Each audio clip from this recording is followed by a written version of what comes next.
活了几十年才知道，原来猫头鹰的耳朵是长这样的。你没有看错，它的耳朵非常大，甚至都能看到它咕噜咕噜的大眼球。它的耳朵除了大以外，左右两边的位置是不对称的，一边高一边低。这种独特的耳朵结构能够让它在黑暗中精准定位猎物的位置。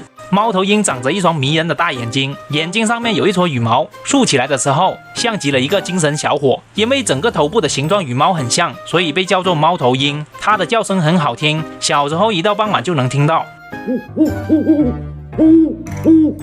没错，就是这种咕咕咕的声音，只是很可惜，现在基本上听不到了。除此以外，猫头鹰还是名副其实的大长腿。一只体长45厘米的猫头鹰，腿长可以达到惊人的23厘米。说它脖子以下都是腿，那是一点都不过分。